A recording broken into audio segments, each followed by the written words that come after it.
Hey,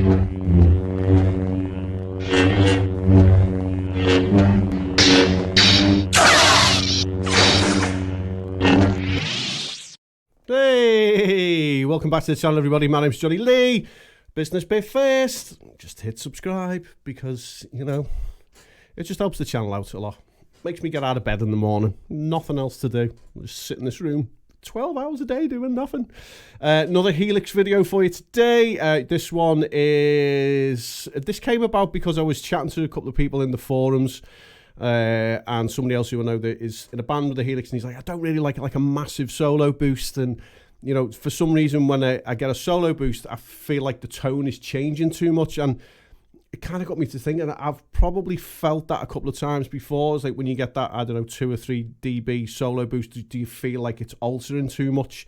So let me know in the comments below. Is that something that you're experiencing? Or is it just a couple of people? I don't know. It's a bit strange. So it kind of just got me to thinking of other ways in the past where I've got a solo boost without getting an official kind of volume boost, if you like, because in a few things that I've done, I've not really needed to jump above the band, you know what I mean? So if you're in a band that isn't necessarily like heavy rock or it's kind of rock pop or whatever, but you don't need a massively high volume boost, how do you get slightly above the band? Well, you could say, well, I'll just go slightly volume above it. Well, it's all subjective.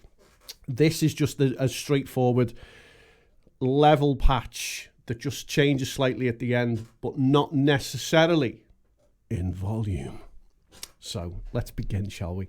Using the Engel meter, I haven't split the amp and the cab this time with a kinky boost in between because I'm trying to keep it low enough in block numbers so you HX Stomp and HX Stomp XL boys can use it.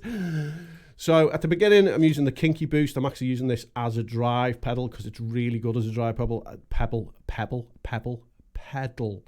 I thought I was having a fucking stroke then for a minute. 5.5 drive, boost is on and the bright is on. Ubiquitous vibe, I'll show you that in a sec. There's our Engel. Nothing changes on the amp drive wise for this. There's 3 snapshots, but nothing changes, so you can if you want. There's a 10-band graphic EQ there for you to kind of fiddle around with depending on what guitar that you're using, because if I use the Chapman ML3 that I've got over there, it sounds completely different. Trinity chorus, dynamic hall, retro reel just to kind of tidy up the shit because, you know, it can get a bit fizzy, and then on the end is the tile. So you'll notice there is no delay in this patch either. So you're going to have to kind of play around with it and take some stuff out and put some stuff in. If you want to do that, you might just use it as I use it. So let's begin. 3 snapshots. There's a drive, a main, and a lead. Basically what happens is on drive, the kinky boost stays off. If I click to main, the kinky boost comes on. If I go to lead, the vibe turns off and the Trinity chorus engages, giving us our perceived solo boost. So let's just quickly run through all 3. If you keep your eye up here on the snapshots, you'll be able to see what's going on and what's doing what. Let's chat more play.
So it doesn't do anything massively outrageous. You could, if you wanted, click into the lead snapshot and kind of up the drive a little bit, and I don't know, even throw some more mids in there already. The angle when you kind of get it out of the box is pretty much good to go. It's one of the few in there that doesn't need a lot of tweaking. And in the real world, the Fireball, which I think this is based on, is exactly the same as that in the real life. You don't need a fuck ton of gain, you know what I mean? You really don't. It's kind of nice where it sits, kind of just below halfway, with a little kick in the dick with a tube screamer or something like that. The reason that I put the Kinky Boost there is because it's kind of mild, but it's enough to just go right in the, you know, right in the sexy section of the amp. So there are your 3 snapshots. There's your drive.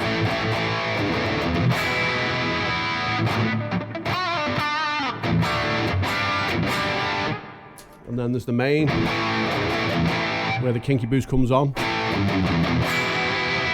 And then lead, where the vibe turns off and the chorus comes on.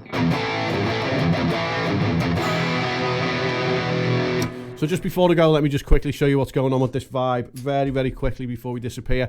There's not a lot on there. It's just 20% mix. I've turned the rate down a little bit. The intensity's all the way up, but it's almost negligible. You can't really hear it doing its thing, but it is there. And what I mean by that is, if you listen to this, if you're listening in headphones, you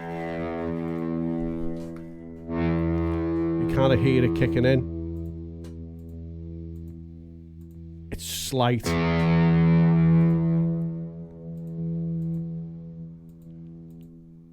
You hear it? It's very, very mild. But it's just about little added bits that kind of create the tone. It's not all or nothing. All right, this preset is completely free. The link is down below. All I ask for you to do in return is hit the subscribe button and let me know, what is it that you do for a solo boost? Because I want to know. Do you use the channel volume? Do you use something else? Do you up the master? Do you just use a drive pedal? Are you using modulation for that? I'm interested. I'm genuinely interested. So, as always, take it easy, and I will see you on the next one. Ta-ta then.